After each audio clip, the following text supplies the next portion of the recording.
오늘은 우리 교회에서 가장 막내 전도사가 말씀을 전하러 이 강단에 섰습니다. 비록 가장 어리고 어쩌면 조금 어리버리할지라도 그럼에도 불구하고 오늘 예배를 받으시는 하나님은 동일하신 하나님이신 줄 믿으시기를 소망합니다. 어쩌면 앞에서 말씀을 전하셨던 목사님들 그리고 전도사님보다 이 말씀을 보는 안목이 조금 떨어질지도 모릅니다. 하지만 그럼에도 불구하고 그때나 지금이나 지난주나 오늘 이번 주나 동일하신 하나님께서 우리의 예배를 받으신 줄 믿으시기를 소망합니다. 우리가 함께 읽었던 이사야 11장 1절부터 9절까지 말씀은요, 신약시대에 오실 예수 그리스도를 나타내는 그런 예표하는 말씀으로서 매우 유명한 구절입니다. 그런데 저는 오늘 이 구절을 조금 특별한 방식으로 보려고 해요.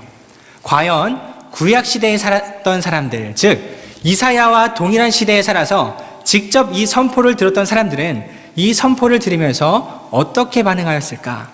또한 이사야 선지자는 그들에게 이 말을 선포하면서 그들에게 어떤 반응이 나오기를 요구하였을까라는 것을 염두에 두고 오늘 말씀을 살펴보도록 하겠습니다. 이사야 11장 1절부터 9절까지를 쭉 깊이 살펴보기 전에 잠시 한 청년을 소개해 드리려고 합니다. 지금으로부터 약 10년 전에 그 청년은 자신의 머리 아래쪽 그리고 얼굴의 안쪽이라고 할 수 있는 두경부라는 곳에 종양이 있는 것을 발견하게 됩니다. 지름이 7cm 정도였다고 했으니까 아마 주먹만한 굉장히 큰 종양이 이 속에 들어있었던 것 같아요. 그는 당시에 한국에서 군인이었습니다. 그래서 부대에서 휴가를 받아 자신의 고향인 대전에 있는 한 대학병원을 찾아가게 됩니다. 그리고 그곳에서 CT 촬영을 한 사진을 두고 선생님의 말씀을 듣는데 그 선생님이 이렇게 말씀하세요. 환자분의 종양은 크고 매우 위험한 위치에 있습니다. 그래서 이 종양은 반드시 제거를 해야 하는데 종양을 제거할 때 성대의 기능도 함께 잃어버릴 겁니다. 이 이야기를 듣고 충격을 받은 그 청년은 자신도 모르게 두 눈에서 눈물이 흘러나왔다고 합니다. 이 소식을 들은 청년이 굉장히 잘 따랐던 한 전도사님이 자신의 일처럼 마음 아파하며 이곳저곳을 알아보기 시작합니다. 그리고 서울 아산병원에 이 두경부에 있어서 권위자 선생님이 계신다라는 소식을 듣고 정보를 그 청년에게 전달해줘요. 청년은 다시 가슴에 소망을 안고 희망을 가지고 서울 아산병원으로 향합니다. 그리고 다시 검사를 했겠죠. MRI를 찍고 피검사도 다시 하고 그리고 조직검사도 했습니다. 결과가 나왔습니다. 그리고 선생님을 만나서 이야기를 듣는데 그곳의 선생님은 이렇게 말씀하시더래요. 환자분의 종양이 여러 개의 뇌신경을 감싸고 있습니다. 총 4개의 뇌신경으로 보이는데 그 신경 중에 하나는 성대로 향하고 또 하나는 혀의 운동신경을 담당하는 거고 또 하나는 목젖, 나머지 하나는 눈으로 향하는 것처럼 보입니다. 라고 말씀하세요. 그리고 계속해서 말씀하기를 이 종양은 반드시 제거해야 되는 것처럼 보이는데 그런데 문제는 최악의 경우 4개의 뇌신경을 모두 잃어버리는 겁니다. 하지만 최선의 경우라고 할지라도 2개 이상 살리기 어렵습니다. 라고 이야기를 했습니다. 청년은 좌절감에 빠졌지만 선택의 여지가 없었습니다. 계속해서 커지는 종양을 막기 위해서 자신이 이후에 말을 못하는 성대로 향하는 신경이 끊어져 버려서 말을 못하는 장애인이 된다 할지라도 혀의 운동신경을 담당하는 그 신경이 끊어져서 말도 어눌하게 하고 음식물의 섭취를 잘 못하는 그러한 장애를 가질지라도 그는 더 심각한 상황이 되는 것을 막기 위해서 수술을 하기로 결정해야만 했습니다. 조금 아까 이 청년이 군인이었다라고 말씀을 드렸죠. 청년은 다시 부대로 복귀했다가 수술 날짜가 다가오자 다시 휴가를 받고 수술 전 입원을 하게 됩니다. 수술 전날 밤입니다. 병원의 한 선생님이 그 청년과 어머니를 부르시더니 다음날 있을 수술에 대해서 말씀하십니다. 청년은 종양이 이 안쪽에 있으니까 청년의 턱 아래쪽 목을 절개해서 들어가서 종양을 제거할 거래요. 그런데 이렇게 해서도 종양의 모든 부분을 다 제거하지 못한다면 입을 벌려서 목 안쪽에를 절개한 이후에 들어가서 또 종양을 제거할 거래요. 그리고 조용히 종이 한 장을 앞으로 내밀더니 그 청년의 어머니에게 이야기합니다. 청년이 종양 제거 수술을 할 때 종양이 둘러싸고 있는 그 뇌신경들을 살리기란 매우 어렵습니다. 그래서 수술을 하고 나온 이후에는 종양을 제거했을지라도 이러이러한 후유증과 말을 잘 못하게 되는 이러한 장애 등이 생길 텐데 그럼에도 불구하고 수술을 하시겠다면 여기에 동의하는 사인을 해주셔야 합니다. 라고 이야기합니다. 청년은 난생 처음으로 자신의 어머니가, 그렇게 강하신 것 같은 어머니가 자신의 앞에서 처절하게 오시는 모습을 처음 봤다고 합니다. 어머니는 그 아들이 수술실에서 나왔을 때 이런 장애를 가지고 나오는 모습을 상상하면서도 더 심각한 상황을 방지하기 위해 아들의 생명이 더 중요하니까 입술을 깨물며 종이에 사인을 합니다. 다음 날 수술 날짜가 되었습니다. 그 청년의 수술 시간은 오후 2시 반 정도예요. 그런데 갑자기 아침 일찍 병원의 관계자가 그 청년이 있는 병실로 들어오더니 이야기합니다. 수술 시간이 앞당겨졌습니다. 조금 이따 들어갈 테니 준비하고 계십시오 라고 말을 합니다. 청년과 어머니는 깜짝 놀랐어요. 아니, 갑자기 당일날 이렇게 시간이 땡겨지다니요. 그리고 무엇보다 가슴에서 안타까웠던 거는 고향이 대전이었잖아요. 대전에서 섬기는 그 교회의 담임 목사님과 사모님, 그리고 청년이 매우 좋아하는 전도사님이 지금 기도하러 올라오는 중이었거든요. 그런데 그분들의 기도도 받지 못한 채 다 함께 모여서 하나님께 뭔가 한 번도 외쳐보지 못한 채 수술실에 외로이 그냥 들어가야 한다니요. 청년은 마음이 너무 슬펐지만, 너무나 안타까웠지만 그 병원 관계자를 따라갈 수밖에 없었습니다. 병원 관계자를 따라가 보니 이제는 더 이상 어머님이 따라오실 수 없는 구역입니다. 거기에는 침대가 마련되어 있고 안내하는 것에 따라 청년은 침대에 눕습니다. 그리고 드라마에서만 보던 문이 하나가 열리면 또 하나가 열리고 또 통로를 가다 보면 또 하나가 열리는 이런 통로를 지나서 수술방에 들어가게 됩니다. 수술실에 누워있는 청년, 이렇게 기다리고 있는데 초록색 가운을 입은 선생님들이 한 8분 정도 쭉 들어와요. 그리고 청년을 둘러쌉니다. 그 중에 한 선생님이 청년의 웃옷을 이렇게 탈의를 시키고 무언가를 이것저것을 가슴에 붙이기를 시작해요. 그리고 손가락에서 뭔가를 끼우더니 옆에서는 띠, 띠, 띠라는 소리가 나기 시작합니다. 그리고 또 다른 선생님은 조명을 이렇게 앞에 갖다 대고 팡 하고 켜서 수술할 부위를 환하게 비춰줍니다. 또 한 명의 선생님은 호흡기와 같은 것을 청년에게 씌워주며 이렇게 이야기해요. 크게 3번 숨을 쉬십시오. 청년은 그 선생님이 말한 대로 3번 크게 숨을 쉽니다. 하나, 둘, 셋.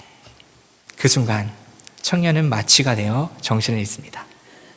제가 지금 잠시 이렇게 소개해드린 이 청년을 나무로 비유하자면 쭉쭉 뻗어 있어서 튼튼한 나뭇가지를 가지고 푸르른 잎사귀와 탐실한 열매를 가진 이런 나무처럼 보이진 않습니다.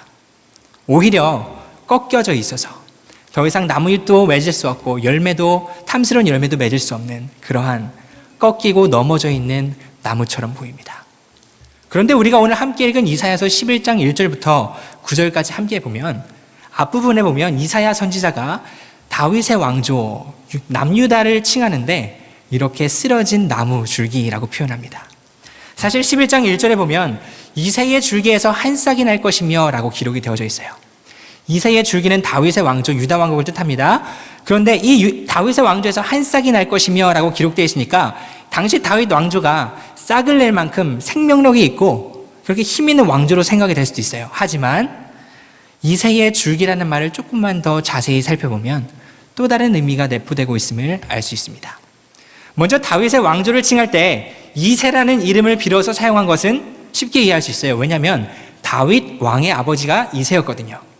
그러니까 쉽게 이새의 줄기라고 말하면서 다윗 왕조, 즉 남유다 왕국을 칭하는 건 쉽게 이해할 수 있습니다. 여기서 재밌는 표현은요, 줄기라는 표현이에요. 이새의 줄기. 줄기라는 단어는 히브리어로 게자라고 쓰여져 있습니다.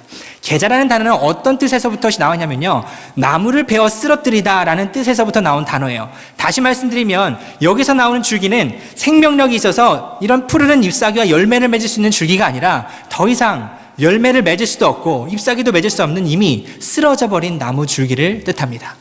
그렇다면 질문이 생깁니다. 왜 당시 이사야 선지자는 남유다, 즉 다윗의 왕조를 회복을 할 수 없을 것처럼 보이는 쓰러져 있는 줄기, 게자라고 표현을 했을까요? 그것은 그 당시 유다 백성들의 사회적 상황과 그리고 정치적인 상황을 들여다보면 이해할 수가 있습니다. 이사야 5장에 보면 하나님께서 유다 백성을 향한 심판이 기록되어져 있어요. 그 중에서 특별히 5장 7절에 보면 하나님이 이렇게 말씀하십니다. 내가 사랑하는 나무 유다에게 정의를 바라했더니 그들에게는 포악이 가득하도다. 내가 사랑하는 나무 유다에게 공의를 바랬더니 공의는 온데가 떼었고 공의가 없음으로 인한 울부짖음이 가득하도다라고 말씀을 하세요. 그 당시 유다 땅에 정의와 공의는 온데간데 없이 사라져버린 것 같습니다. 이사야 5장을 쭉 살펴보다 보면 백성들이 그 당시에 하나님의 말씀을 사랑해서 밤과 낮으로 하나님의 말씀을 묵상하고 하나님을 따르는 것만도 부족해서 그렇게를 해야 되는데 오히려 이 백성들은 낮부터 밤까지 독주와 포도주를 마시며 피폐한 삶을 살았다라고 성경은 기록하고 있습니다. 뿐만 아닙니다. 재판관들은 어땠을까요? 공의와 겸손함, 그런 정의로움으로 사람들을 재판했을까요? 가난한 사람들을 돌볼 때에 정말 그들을 따뜻한 마음으로 돌봤을까요? 아니요. 성경이 말을 하기로 그들은 보이는 대로 듣는 대로 자신들의 이익을 추구하며 재판하였다라고 성경은 기록합니다. 그렇다면 그 당시 그 유다 땅에 살았던 백성들이 그랬다면 그 나라를 다스리던 왕 아하스는 어떤 삶을 살았을까요? 역대하 28장에 보면 아하스 왕에 대한 기록이 상세히 기록되어져 있습니다. 아하스는요, 역대하 28장에 보면 약 20세의 나이, 굉장히 젊은 나이에 유다의 왕이 됐대요. 그런데 문제는 그 왕이 하나님을 경외하고 하나님을 예배해야 되는데 바알의 신상을 만들어서 바알에게 절하고 예배하는 거예요. 이 아하스 왕은 하나님 앞에 예배하고 하나님을 따르고 하나님만을 의지해야 되는데 이전에 여호와께서 가나안 땅에서 내쫓으신 그 가나안의 신들을 다시 불러 모아서 산 꼭대기 위에 산당들을 만들고 그 신들에게 우상들에게 제사하고 예배를 하는 거예요. 심지어 이 아하스 왕은요, 흰놈의 골짜기라고 하는 이 예루살렘 밑에 어떤 골짜기 있어요. 사회 골짜기도 하는데 그 흰놈의 골짜기라는 곳에서 불을 피워서 자신의 아들을 지나가게 하여 몰렉에게 인신 제사를 드렸다라고 성경은 기록하고 있습니다. 당시의 유대 상황이 이랬어요. 그렇다면 이것을 바라보는 하나님의 마음은 어땠을까요? 하나님을 바라보지 않고 자신의 이익만을 추구하며 피폐한 삶을 살아가는 백성들을 바라보는 하나님의 마음은 어떠했을까요? 그리고 그들을 통치하는 아하스 왕이 하나님이 아닌 다른 신들을 섬기고 있는데 하나님의 마음은 어땠을까요? 하나님은 결국 가슴 아픈 선택을 하십니다. 유다를 징계하시기로, 그들을 심판하시기로 마음을 먹어요. 그리고 그 유다 땅을 심판하시는 도구는 바로 유다가 있으면 그 위에 북이스라엘이 있죠. 그리고 북동쪽에 아람이라는 나라가 있습니다. 그리고 더 위에는 아수르라고 하는 엄청 강대국이 있어요. 하나님이 심판의 도구로 사용하신 나라는 북이스라엘과 아람이에요. 두 나라를 연합하게 해서 유다를 침공하게 합니다. 이쯤 되면요, 유다가 하나님의 징계를 받고 있는 이쯤 되면요, 이제 아하스 왕과 유다에 있는 백성들은 하나님께 돌아올 만도 해요. 그런데 그 백성들은, 아하스 왕은 하나님께 돌아오지 않습니다. 심지어 이사야 7장에 보면 하나님께서 이렇게 말씀하세요. 이사야야, 너는 네 아들 스알랴습을 데리고 아하스에게 가서 얘기를 해라. 이사야 7장 9절에 보면 네가 굳건히 서지 아니하면 너가 굳건히 서지 못할 것이다 라는 말이 있는데, 무슨 말이냐면 너가 굳건히 하나님을 믿지 아니하면 이 유다 왕국은 굳건히 서지 못할 것이다 라는 뜻이에요.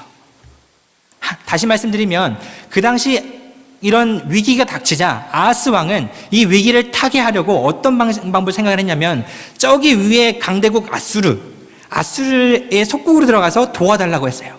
사실 이때 되면 하나님한테 도움을 청한 말도 한데 하나님이 아니라 아수르에게 도움을 청하는 거예요. 이러니까 하나님이 이사야를 보내서 아하스야, 너는 정치적인 중립을 지키고 하나님을 의지할 때다 라고 이야기를 하는 거예요. 하지만 아하스는 하나님을 따라가지 않습니다. 그래서 하나님 이사야를 통해 다시 말씀하십니다. 아하스가 이런 하나님의 도움을 거절하고 하나님 따르기를 거절을 하자, 아하스야, 네가 땅에서 깊은 곳에든지 하늘의 높은 곳에 있던 건지 아무거나 표적을 구해보거라. 하지만 아하스는 하나님이 주신다는 그 표적도 거절합니다. 그 다음에 하나님이 따뜻한 말씀을 하시죠. 이렇게 말도 안 되는 아하스 앞에 따뜻한 말씀을 하십니다. 아하스, 네가 표적을 거절하였으나 하나님이 하나의 사인을 주시리니 거절하였으나 주신대요. 주니 그것은 처녀가 잉태하여 아들을 낳으리니 그 이름을 임마누엘이라 하리라 라는 이 말씀이에요. 임마누엘이라는 의미가 무슨 의미죠? 하나님이 함께 하신다는 뜻이에요. 이 말씀은 이후에 신약시대에 예수 그리스도께서 오신다라는 그런 예표하는 말씀이기도 하지만, 그렇게 말도 안 듣는 유다 백성을 심판하는 와중에도 내가 너희랑 함께하고 있어라는 하나님의 따뜻한 메시지이기도 합니다. 하지만 그럼에도 불구하고 아하스와 유다 백성들은 하나님을 따라가기를 거절합니다. 그래서 결국 역대하 28장에 따르면 유다가 처참하게 깨져요. 성벽이 다 무너져 내리고 그들의 옥토와 전토가 다 무너져 내리고 심지어 수많은 백성들이 다메섹으로 포로로 잡혀갔다라고 성경은 기록하고 있습니다. 뿐만 아니라 단 하루 만에 아람과 북이스라엘의 연합군에게 단 하루 만에 12만 명의 유다의 용사가 죽었다라고 성경은 기록해요. 지금도 12만 명이라는 숫자는 적은 숫자가 아닙니다. 그런데 그 당시에는 고대 사회예요.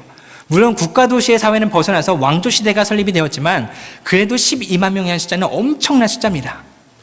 다시 말해서 아마 학자마다 의견은 다르겠지만 12만 명이라고 하면 유다의 남자의 반 이상이라고 생각해도 과언이 아닐 거예요.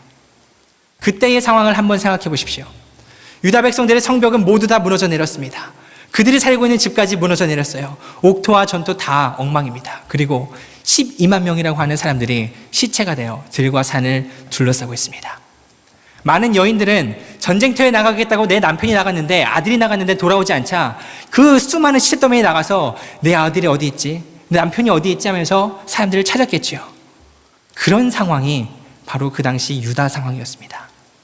사람들은 생각했을 겁니다. 드디어 우리나라가 망했구나 라고 생각했을 겁니다.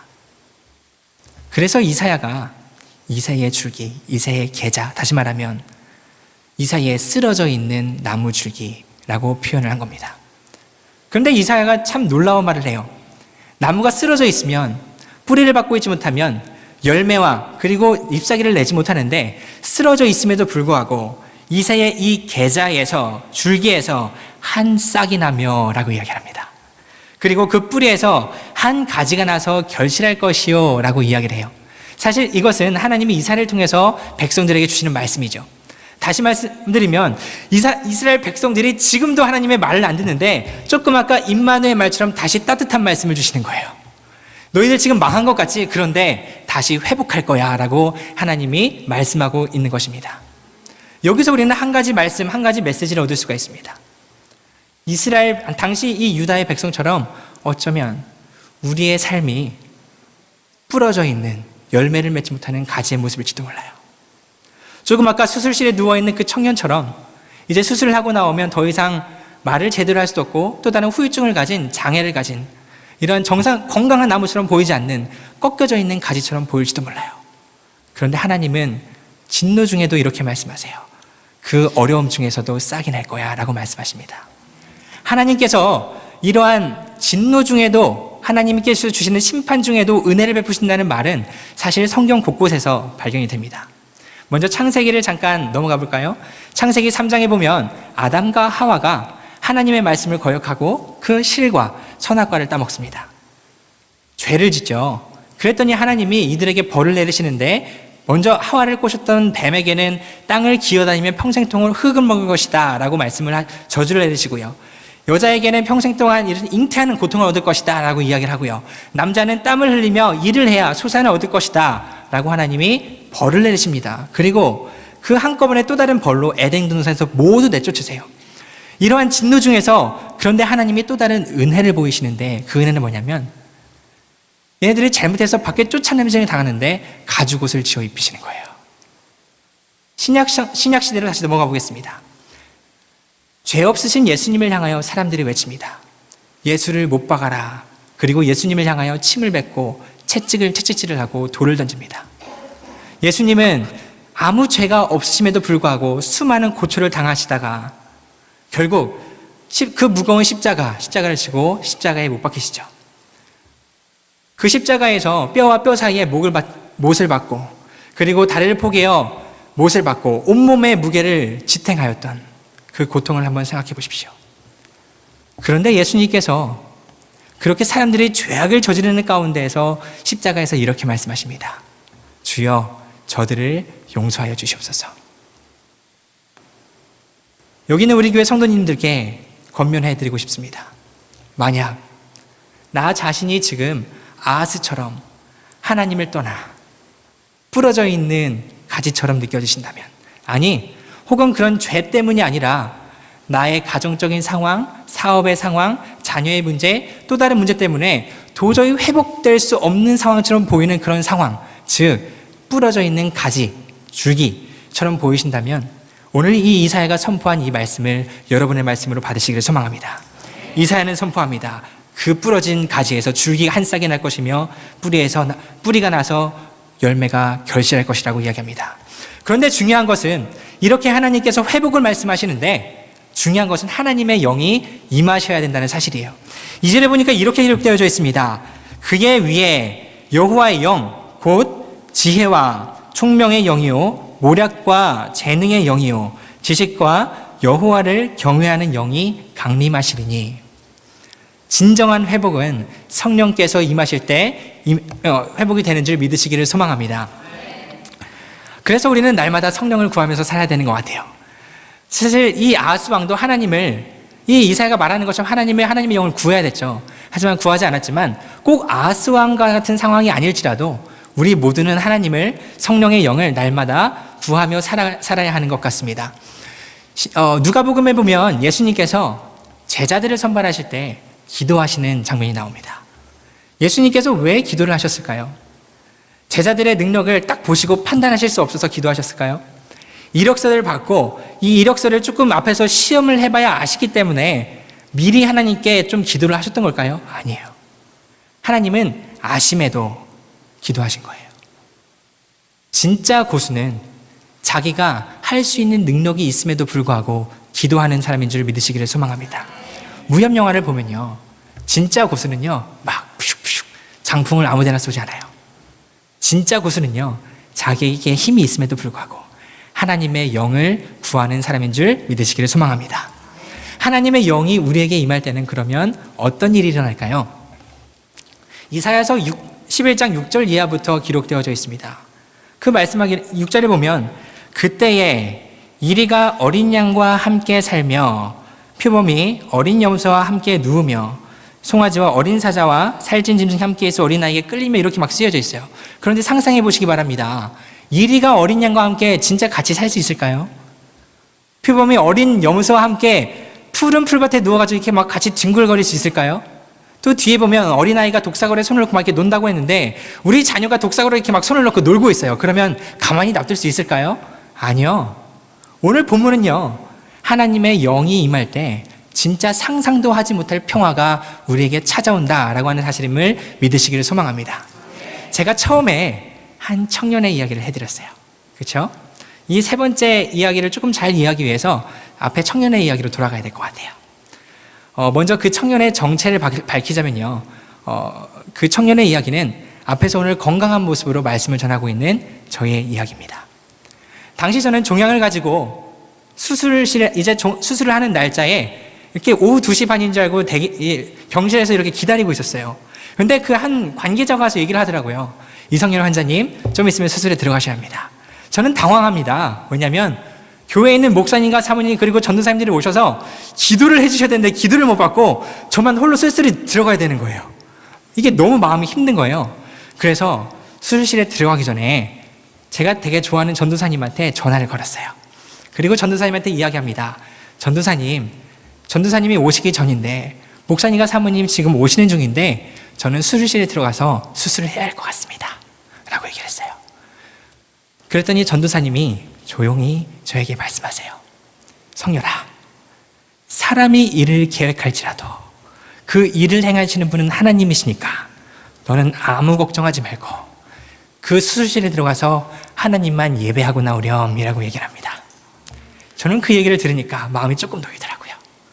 그래서 그 병원 관계자를 따라갈 때부터 드라마에서만 보던 그 장소를 지나고 수술실에 들어갈 때까지 호흡을 크게 3번 마취해서 잠이 들 때까지 마음속으로 하나님을 찬양합니다.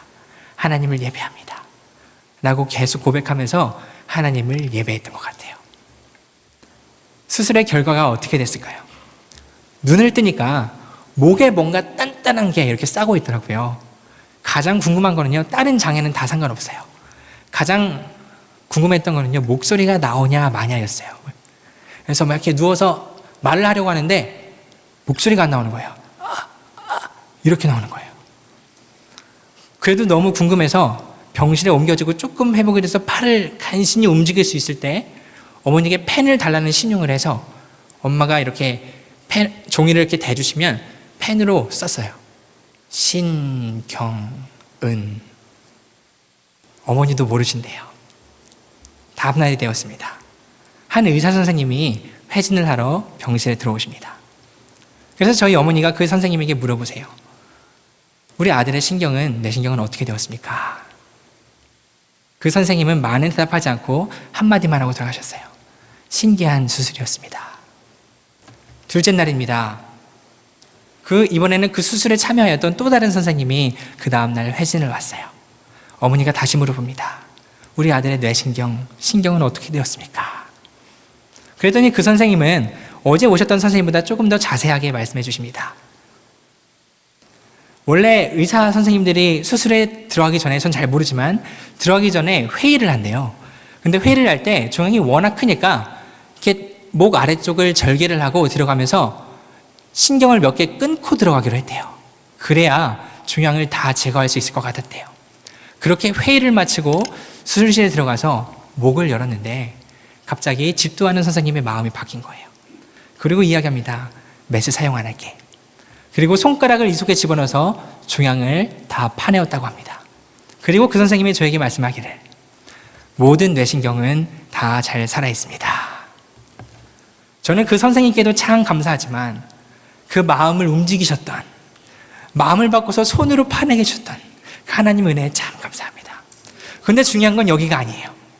제가 모든 수술을 마치고 회복이 되어서 어머니께서 이끌어주시는 휠체어를 타고 그 서울 아산병원에 있는 교회에 방문을 하는데요. 문을 열고 들어가는 순간 그 크신 하나님이 저를 꽉 안아주시는 것 같아서 저도 모르게 눈물이 막 나오더라고요. 서울 아산병원이 좋긴 좋아요. 건물도 좋고 좋은 찬양팀이 와서 막 찬양도 하더라고요. 그런데 저는 그때 생애 최고의 예배를 하나님께 드렸는데 지금 생각해보면 생애 최고의 예배를 드릴 수 있었던 이유가 그 교회가 좋은 건물이어서가 아니었던 것 같아요. 제가 생애 최고의 예배를 드릴 수 있었던 이유는 좋은 찬양팀 앞에서 찬양했기 때문이 아닌 것 같아요. 진짜 제가 생애 최고의 예배 드릴 수 있었던 이유는요, 제가 아플 때 꺾여져 있는 나무 같지만 이 유다의 모습이 마치 저의 모습 같지만 그럼에도 불구하고 하나님을 구하고 하나님의 영이 저에게 임하시니까 그러니까 최고의 최고의 예배를 드릴 수 있겠더라고요. 간절히 소망하기는 우리에겐 너무나 좋은 건물과 너무나 좋은 찬양팀, 좋은 음악시설들을 가지고 있습니다. 그런데 가장 중요한 건 하나님이 우리에게 임하셔야 된다는 사실을 꼭 믿으시고 날마다 최고의 예배를 드리는 우리 교회가 되기를 간절히 소망합니다. 3가지 이야기를 순식간에 이야기했습니다. 첫 번째, 하나님은 진노 중에라도 우리의 죄 때문에 우리가 하나님의 벌을 받을 때에라도 그 꺾어져 있는 가지에 새싹이 나도록 은혜를 베푸신다는 사실을 꼭 기억하시기를 소망합니다. 두 번째입니다. 그런데 그 새싹이 나는 회복은요, 하나님의 영이 임하실 때 진짜 회복이 됨을 믿으시기를 소망합니다. 마지막 세 번째, 진짜 예배. 하나님께서 하나님의 영이 우리에게 임하였을 때 이 성서에 기록된 것처럼 이리가 양떼와 함께 뛰놀며 사자와 소떼가 함께 풀을 뜯어먹이며 이런 이상적인 평화가 우리 가운데 찾아오는 줄, 하나님이 우리에게 임하실 때 찾아오는 줄 믿으시기를 간절히 소망합니다. 기도하겠습니다.